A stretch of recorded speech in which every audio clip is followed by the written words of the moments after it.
Déménagez en toute sérénité avec AGS, spécialiste du déménagement en Outre-mer. Numéro 1 dans les DOM-TOM, AGS offre des services de qualité. AGS expédie tous vos colis, conteneurs personnalisés ou partagés à des prix compétitifs et prend en charge le transport de votre véhicule depuis sa propre plateforme jusqu'à sa destination. AGS s'occupe de toute la documentation douanière. AGS, le meilleur conseil et le meilleur prix. Demandez votre devis gratuit sur notre site ags-déménagement.com. ags-déménagement.com.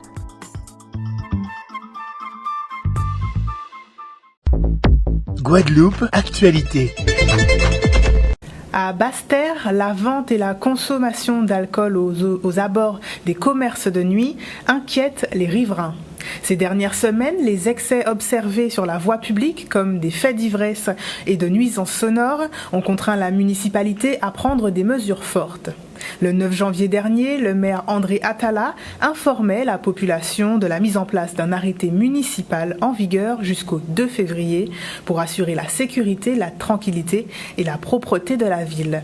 Les explications dans ce reportage d'Olivier Félix. Nous avons remarqué qu'il y avait, parce que ces commerces de nuit, la loi permet d'être ouverts jusqu'à 22h. Bon, quand on dit 22h, on sait bien que voilà, 22h30, 23h, c'est encore ouvert. Ces commerces de nuit, je ne parle pas de bars, de restaurants, peuvent bien sûr vendre de l'alcool, ils ont l'autorisation. Et on s'est rendu compte que 22h, 23h, jusqu'à minuit, les personnes qui consommaient l'alcool venaient sur le bord de la route, sur les trottoirs, et ça entraînait une véritable gêne en termes de sécurité, mais surtout de bruit, de nuisance. Et le maire que je suis, on est là pour assurer le bien-être de toute notre population. Et sur ces 6 sites que nous avons repérés, avec preuve à l'appui, nous avons pris cet arrêté qui consiste à dire 20h, pile, pas de vente d'alcool, fermeture du commerce et pas de consommation d'alcool sur les 6 sites qui ont été repérés posant problème. Il y a des activités, des commerces, des activités illégales qui ont souvent pignon sur rue. Et ça, on en a parlé avec les maires, avec l'association des maires. On peut prendre des mesures rapides, effectivement, de fermeture d'un certain nombre d'établissements, ce qu'on appelle des ERP, fermeture d'établissements dès lors qu'ils ont une activité dont on sait qu'elle est illégale ou qui ne reprend pas les caractéristiques ou les conditions d'exercice, notamment en termes de sécurité, d'ouverture, d'heures d'ouverture et pas respectées. Donc moi, on en a échangé avec les élus, prendre nos responsabilités. Les élus, les maires sont plus près effectivement de leur commune, ils savent ce qui s'y passe, etc.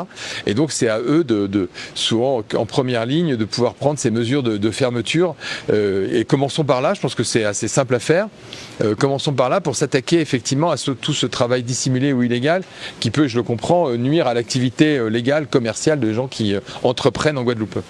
On a fait de la pédagogie, on n'a pas juste pris cet arrêté, on l'a fait avec les services de la police qui ont fait de la pédagogie, on a rencontré les commerces en question et on leur a remis en main propre cet arrêté.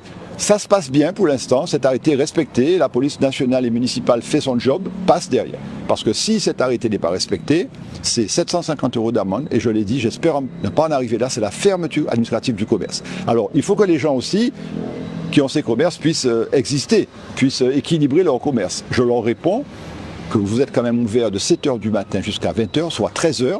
En 13h, vous avez la possibilité de rentabiliser votre commerce en assurant, pour moi c'est mon rôle, la sécurité et la quiétude de nos administrés. Véritable modèle de préservation environnementale, le Parc national de Guadeloupe poursuit ses efforts dans la protection et la mise en valeur de ses écosystèmes. Ce jeudi 23 janvier, son président Ferdi Louisi a présenté aux équipes le bilan de l'année 2024 et les objectifs pour les mois à venir. Des projets d'aménagement aux actions d'accompagnement des acteurs locaux, tout a été passé en revue. Olivier Félix. Il était important pour moi, à travers la présentation de vœux au personnel, de remercier le personnel pour le travail qu'il a accompli sur l'année 2024.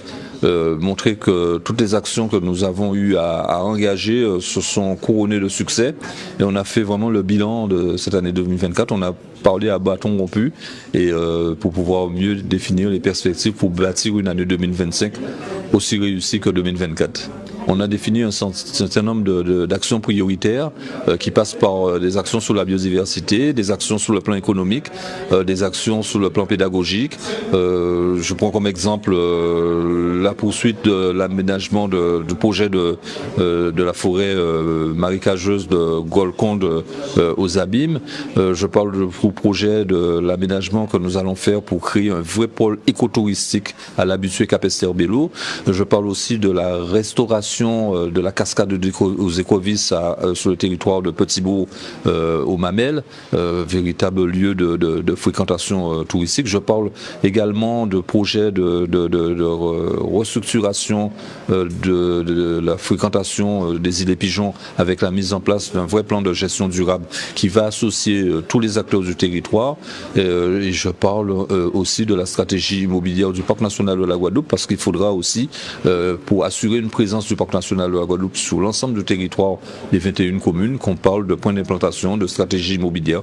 Il est indispensable que chaque commune de la Guadeloupe puisse avoir son atlas de biodiversité communale pour la connaissance qu'ils doivent avoir à la fois des richesses faunistiques et floristiques de leur territoire, de la préservation qu'il faut faire et du rôle que ça joue demain dans des solutions qui passent par la nature. Il faut préserver cela, mais pour préserver, il faut avoir la connaissance et ce que nous apportons aux communes de Guadeloupe à travers l'atlas de biodiversité communale. Pour répondre aux enjeux du vieillissement de la population guadeloupéenne, la CCI des îles de Guadeloupe organise le premier salon des services à la personne et de la Silver Economy. Les 30 et 31 janvier prochains, professionnels et grand public sont invités au CWTC de Jarry pour découvrir les opportunités en matière d'emploi et d'amélioration de la qualité de vie des populations. Ce jeudi 23 janvier, une conférence de presse s'est tenue en présence du parrain de l'événement pour présenter le programme de ces journées et sensibiliser à l'émergence du secteur. Un reportage de Maxime Morel et Mathéo Landre. C'est une grande première ce salon, je trouve que c'est un salon qui est utile. Ça va être l'occasion aussi pour ceux qui ont des entreprises de proposer leurs services. C'est à la fois un salon de l'emploi, puisqu'on pourra aussi, des gens qui sont intéressés ou qui vont peut-être qui ont certaines vocations vont pouvoir peut-être rencontrer à l'occasion de ce réseautage aussi des employeurs. Vont peut-être pouvoir proposer leurs services, donc c'est vraiment quelque chose d'utile. Ce salon, évidemment, sera composé de beaucoup de conférences, d'animations, d'ateliers, de tables rondes, et donc il est ouvert au public, et tout le public est donc le bienvenu. Ça sera l'occasion donc pour les particuliers de pouvoir trouver des réponses à leurs questions, notamment s'ils cherchent donc des prestataires, là ils auront tous les prestataires ici présents. Ça sera le cas aussi pour les chômeurs qui souhaitent éventuellement soit monter un projet dans le secteur ou soit être salarié, pouvoir peut-être trouver donc une vocation dans ce salon, et ça sera aussi l'occasion pour les prestataires et les organismes de pouvoir développer leur business et avoir de la clientèle. Il reste encore de la place. Si vous voulez être exposant au salon des services à la personne et de la Silver Economy le 31 janvier, n'hésitez pas à nous contacter, n'hésitez pas à aller sur les réseaux sociaux et contactez-nous de façon à ce que vous puissiez être exposant et proposer vos services à l'occasion du salon des services à la personne. Vous savez que le département de la Guadeloupe sera en 2030 le deuxième département le plus vieux de France. Il faut anticiper, il faut préparer, il faut prévoir, et donc tout cela, ça mérite toute une organisation. Il est important dès maintenant de pouvoir aider, développer ce secteur afin de pouvoir répondre dans quelques années aux exigences que notre population guadeloupéenne aura. C'est ultra positif en fait comme initiative, et donc je suis content de pouvoir parrainer, de pouvoir faire du lien autour de ça entre les générations et inviter l'ensemble de la population à se rendre, d'être présent le 30 et le 31 janvier au WTC. Pour prévenir les pratiques addictives en milieu professionnel, la CCI des îles de Guadeloupe met à disposition des chefs d'entreprise un nouveau dispositif. Une conférence a été organisée ce jeudi 23 janvier autour des risques liés à l'addiction et des solutions durables à mettre en place. La CCIG souhaite armer les entreprises confrontées à cette problématique avec des actions concrètes et efficaces. Explication dans ce reportage de Charlie Dagonia. Alors notre objectif, c'est la raison pour laquelle on a voulu faire cette conférence, c'est vraiment de sensibiliser les chefs d'entreprise à cette problématique, du moins à ce sujet, qu'est l'addiction drogue et alcool dans le milieu professionnel. Aujourd'hui, on sent bien que le seul moyen de régler le problème drogue et alcool en entreprise, qui est en vérité un problème social, de société, ne peut être réglé qu'en entreprise. Il est impossible de rassembler des personnes ailleurs qu'en entreprise et d'obtenir une écoute sur ce sujet. On a commencé vraiment ce travail il y a plus de 2 ans. On a fait vraiment une série de webinaires avec justement le cabinet qui nous accompagne aujourd'hui.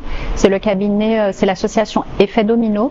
Donc voilà, c'est vraiment une série de webinaires qu'on a organisé déjà en amont pour sensibiliser les chefs d'entreprise à cette thématique. Et aujourd'hui, on est vraiment dans la phase pratico-pratique, puisque aujourd'hui on accompagne, on va dans les entreprises, on va vraiment leur donner des solutions, des outils pour mettre en place tous les outils dont ils auront besoin dans leur entreprise face à cette thématique. La solution pour l'entreprise est de mettre en place un véritable plan de prévention dans l'entreprise. C'est difficile pour l'entreprise de changer complètement les comportements, mais elle seule peut véritablement le faire parce qu'elle a les moyens de le faire. Ça se fait par la compréhension, par l'écoute, par la compréhension que le phénomène dépasse évidemment l'entreprise, puisqu'il prend sa naissance non pas au sein de l'entreprise, mais souvent dans la vie privée. Et on demande à l'entreprise d'agir. Elle a les moyens de le faire aujourd'hui, notamment en mettant en place des plans de prévention qui font appel à la fois à l'éducation des gens pour changer le comportement, mais évidemment aussi à des moyens de contrôle préventif qui permettent à un moment de faire comprendre aux salariés qu'ils doivent changer de comportement. Nous avons des salariés, sur Bologne ça représente près de 50 personnes et en plus on a des spécificités que nous on produit du rhum. Donc on a un accès, on va dire, même si nous on fait des contrôles et tout, mais on a accès, il y a un accès privilégié à de l'alcool. Donc on n'a pas de problème spécifique, puisqu'on essaie quand même de communiquer avec nos salariés et de les sensibiliser sur les addictions. Néanmoins, il faut être en pointe sur ce sujet pour que justement anticiper d'éventuels problèmes. Le 25 janvier, la ville des Abîmes commémorera la naissance du premier enfant de l'Inde en Guadeloupe, Marie Mounouchi, née le 27 janvier 1855. Pour en parler ce soir, je reçois Marie-Alice Mounouchi, docteure en médecine, qui a également participé aux recherches sur cette première naissance. Bonsoir Madame Mounouchi.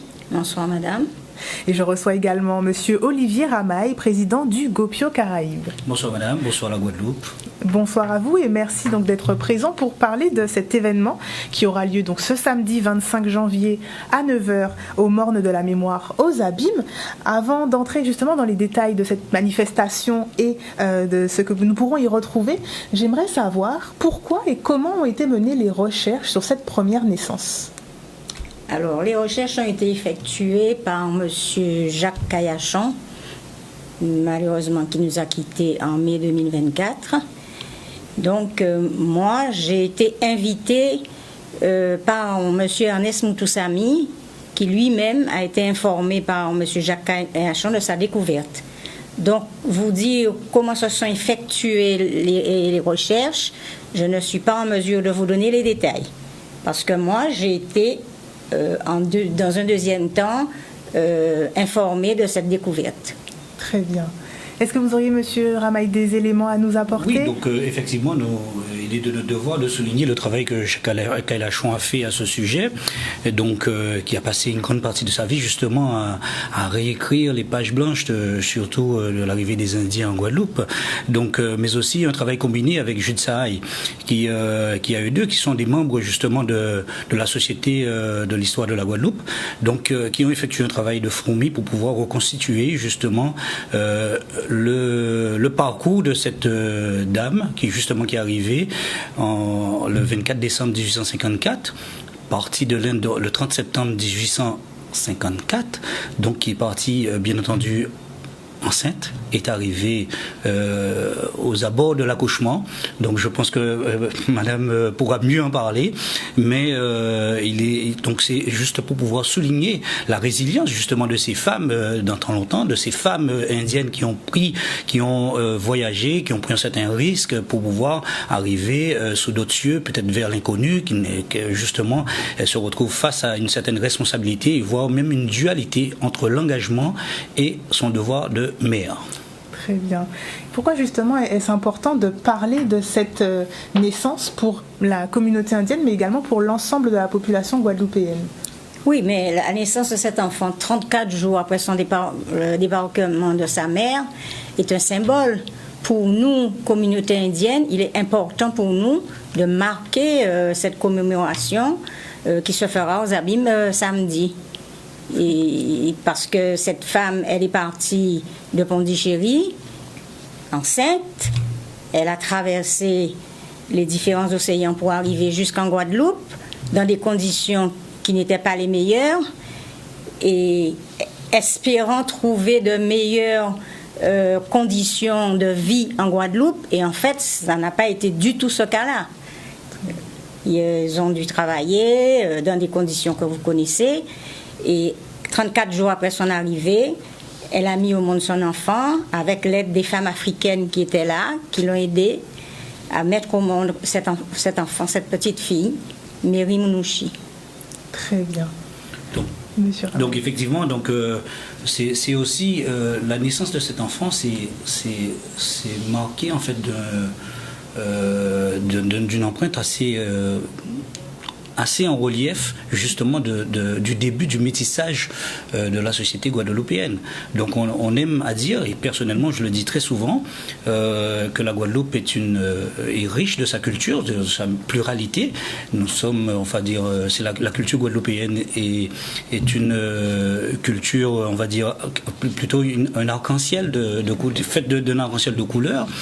Et que justement cet enfant symbolise justement cette arrivée 34 jours après, comme elle l'a dit, justement souligne justement le début d'une Guadeloupe nouvelle, d'une Guadeloupe justement avec de nouvelles racines, et que justement aujourd'hui, 170 ans après, nous venons tout juste de fêter le 170e anniversaire de l'arrivée des Indiens, le 24 décembre, mais aussi a été fêté aux Abîmes l'arrivée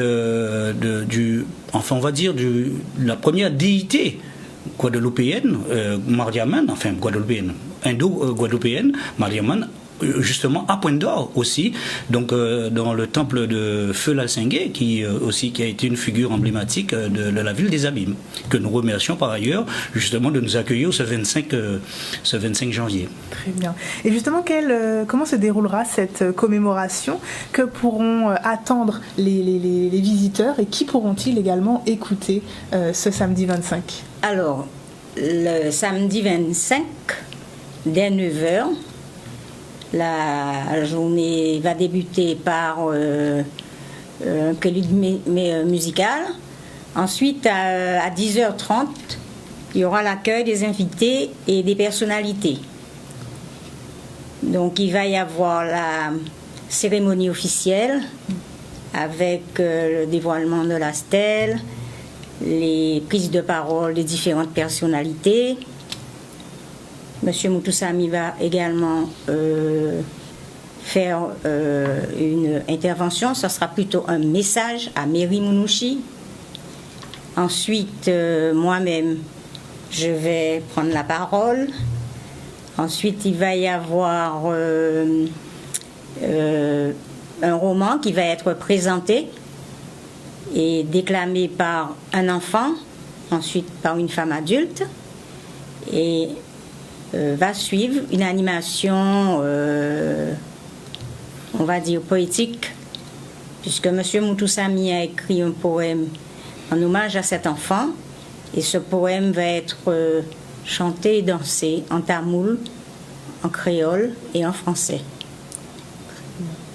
Et après, ça sera la fin de la manifestation, après une matinée en communion avec la population, avec les différentes communautés de la Guadeloupe, comme vient de le dire M. Ramaille, et ça sera aussi un grand moment de partage entre les différentes communautés de la Guadeloupe. Très bien, je vous remercie. Donc effectivement, donc le samedi 25, nous attendons toute la population de la Guadeloupe. Donc c'est une affaire guadeloupéenne. Donc nous sommes ici justement pour réaffirmer notre guadeloupéanité et donc justement qui a été fondée justement par ces naissances, par cette résilience, parce que cette stèle justement fera écho justement à une pensée indienne qui existe depuis donc faite de résilience justement et portée par les femmes justement notamment, principalement. Donc il y aura aussi des poésies qui seront déclamées en duo, justement, par une afro-guadeloupéenne et une indo-guadeloupéenne en quinconce, de telle manière, justement, à pouvoir mettre en relief, justement, la vision, justement, de la Guadeloupe à l'époque de cette naissance, justement.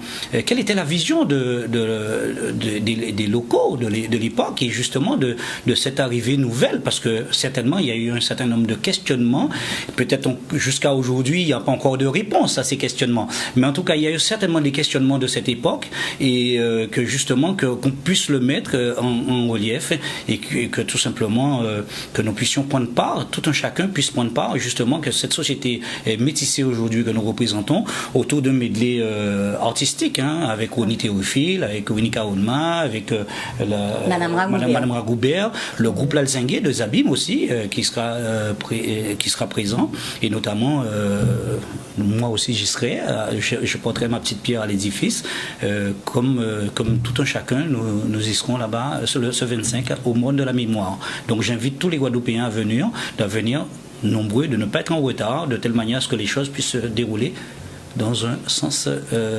disciplinaire. Très bien, je vous remercie infiniment pour toutes ces informations. Donc on le rappelle, cette journée de commémoration aura lieu le 25 janvier au Monde de la Mémoire aux Abîmes et ce dès 9h. Merci infiniment. Merci bien madame. Merci. Pour assurer l'accompagnement et le suivi des parcours des personnes en situation de handicap, l'Association pour adultes et jeunes handicapés met en œuvre différentes actions d'information et de sensibilisation sur le territoire guadeloupéen. Une conférence débat sur la coordination des parcours a eu lieu ce mercredi 22 janvier à Grand Camp aux Abîmes. L'objectif, présenter l'offre de formation de l'APAGE Guadeloupe et mettre l'accent sur la fonction de coordinateur de parcours de personnes en situation de handicap. Un reportage de Vianney Valverde. Ce soir, dans le cadre de notre centre de formation qui vient d'obtenir son agrément, nous présentons à la population guadeloupéenne une conférence débat sur la question de coordonnateur de parcours et de détermination. Donc le centre de formation de la PAGE, le CEFAG, a voulu mettre en place cette formation depuis la semaine dernière. Donc nous avons organisé 2 sessions de formation de 15 personnes, de façon à apporter l'information, susciter l'intérêt auprès des collaborateurs, mais aussi sensibiliser toutes les personnes qui travaillent dans le secteur social et médico-social sur la question de coordonnateur de parcours. Nous savons que c'est une fonction émergente dans le secteur. Pour l'instant, il n'y a pas de statut social pour cette fonction, mais nous savons également que nous serons obligés de passer par ces coordonnateurs de parcours demain pour l'accompagnement des personnes en situation de handicap dans nos établissements. Aujourd'hui, on m'a demandé de parler de la coordination de parcours, plus spécialement. C'est une conférence qui fait suite d'ailleurs à une formation qui s'est déroulée sur 2 sessions de 4 jours, qui a concerné déjà une trentaine de personnels. Pas forcément de la PAGE d'ailleurs, puisque le centre de formation de la PAGE a ouvert ses formations aussi à d'autres opérateurs et d'autres professionnels. La coordination de parcours, c'est une nouvelle fonction émergente qui s'inscrit dans le cadre de la transformation globale de l'action médico-sociale et qui vise justement à permettre aux personnes en situation de handicap de davantage autodéterminer leur parcours de vie et d'avoir des réponses aussi plus en phase avec leur projet de vie personnel. Alors c'est une première qui commence aujourd'hui, mais il y en a certainement d'autres, parce que le centre de formation, c'est notre première formation depuis l'obtention de l'arrêté et de l'agrément. Et donc nous avons débuté par cette formation-là. Ensuite, il y aura d'autres formations sur le territoire de la Guadeloupe. La coordination de parcours, c'est pour moi le levier de la transformation, parce que à partir du moment où on aura des personnes, des professionnels centrés sur le projet de vie et le parcours de vie des personnes en situation de handicap, eh bien, on a beaucoup plus de chances ensuite de trouver des réponses qui correspondent vraiment à leurs attentes. Outremernews.fr, le site de l'actualité Outre-mer, 24 heures sur 24 et 7 jours sur 7. Retrouvez la chaîne Outremer News sur YouTube.